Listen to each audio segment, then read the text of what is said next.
Distinguished guest for this evening is the Honorable Joseph R. McCarthy, United States Senator from Wisconsin.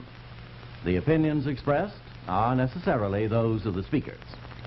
Senator McCarthy, our viewers, of course, know that you are one of the most controversial political figures of our time. And this is your first appearance since your rather overwhelming victory in the Wisconsin primaries. Now, sir, what brings you east at this time? Your program, largely, Mr. Huey. And I believe that also this week you expect to make an address in Connecticut. Is that correct, sir? I'm speaking tomorrow night at the Klein Memorial Hall at Bridgeport, Connecticut. And, of course, our viewers know that in Connecticut, that's the home state of a man that you've had a few words with, Senator Bill Benton. Now, sir,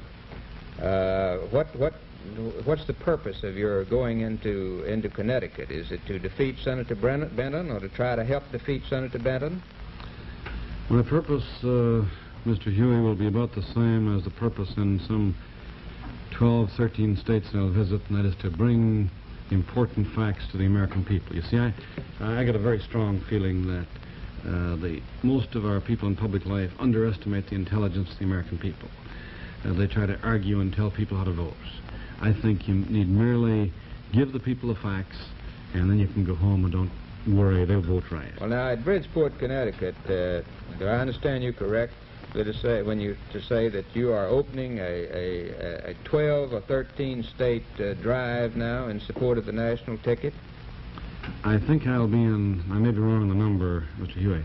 I think that I am now scheduled to speak in some 13 or 14 states where they have close senatorial contests. Well, Senator, a lot of people came into your state, into Wisconsin, to try to defeat you in the primaries, and it seemed to have worked the other way.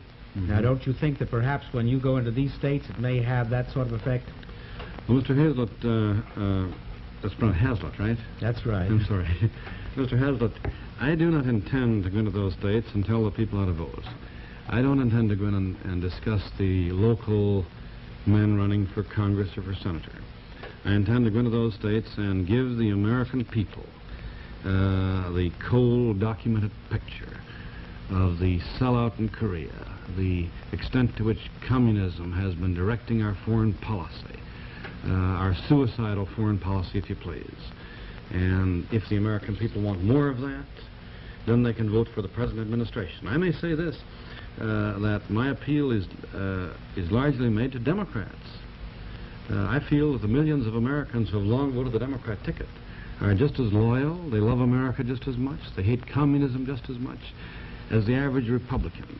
And I think it is up to those loyal Democrats to realize that as of today they don't have a party in Washington.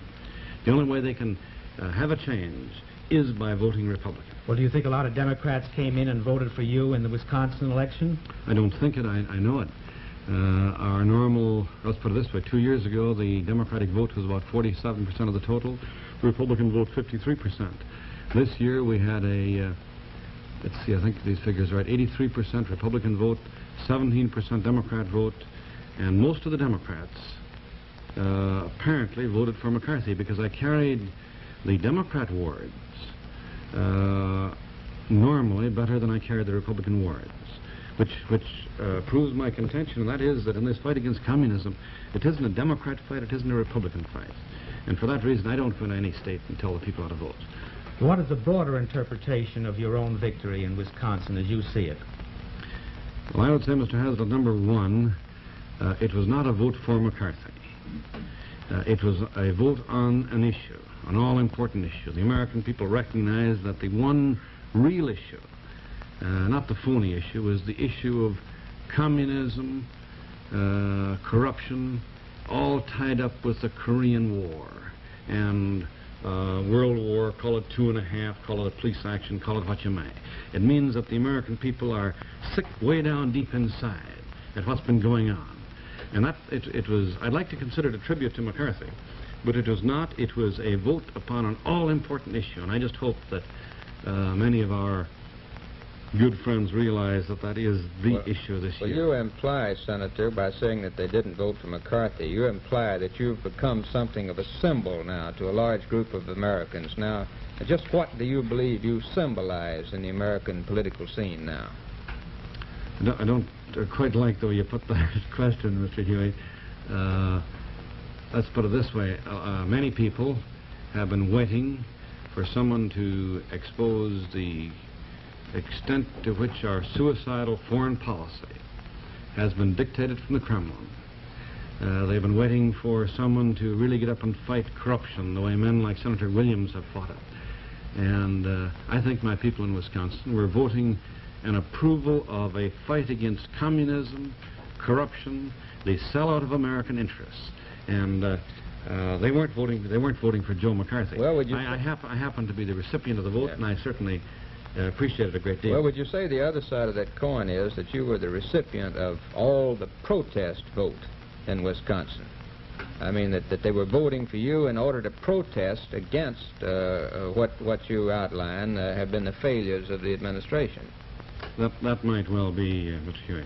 Senator, I wanted to ask you about this word, McCarthyism. Mm-hmm. Am I right in supposing that the first one who used that word was Owen Lattimore in testimony before the Tidings Committee? Owen Lattimore first used it.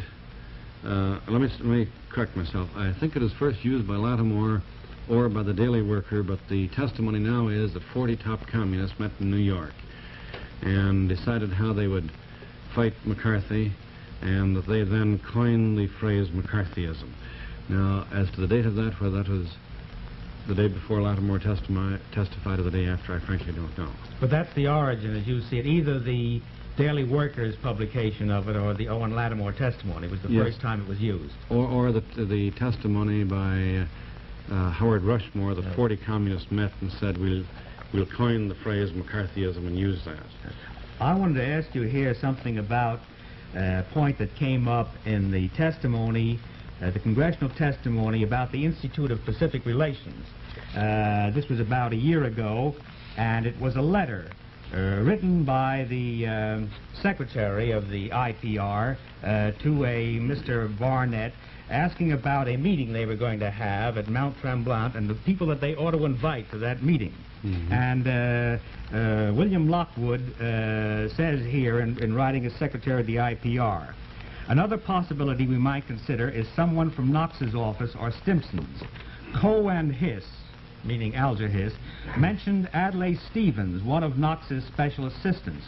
Well, that must mean Adlai Stevenson, because he was one of Knox's special assistants then, and there was no Stevens.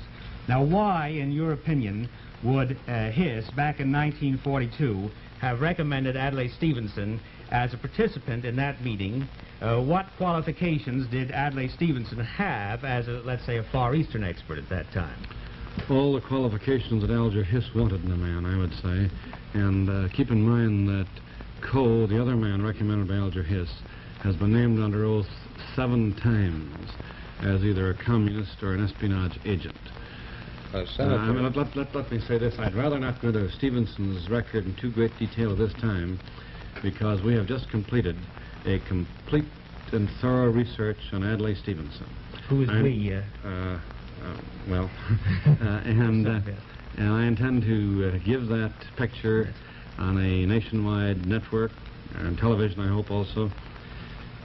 And after I give that picture of Stevenson, it isn't a picture that I've created, it's his own history. It's Adlai Stevenson's history of Adlai Stevenson since the time he entered the Agricultural Department in 1933, when Alger Hiss and Perlman and the rest entered.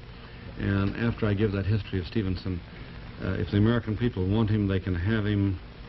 I don't think they'll want him. Well, Senator, I gather from what you say that it's fair to infer that you will not avoid personalities in your 13 states that you expect to speak in now.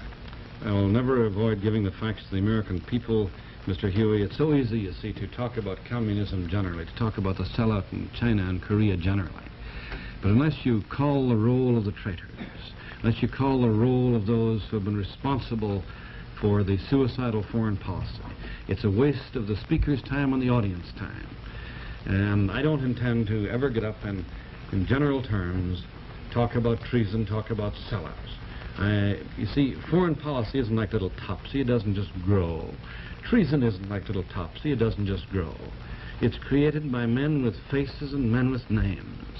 And I think those of us who have been elected by the American people to man the watchtowers, unless we have the intelligence to recognize the traitors, and then, if I may use a word which we use in Wisconsin, unless we have the guts to name them, we should be taken down from those watchtowers and should not be representing the American people. And I don't intend to ever avoid giving the names of traitors, giving the names of communists when I discover them in important positions. Well, Senator, we appreciate it very much for your being with us tonight. Well, thank you, Mr. Hazlitt.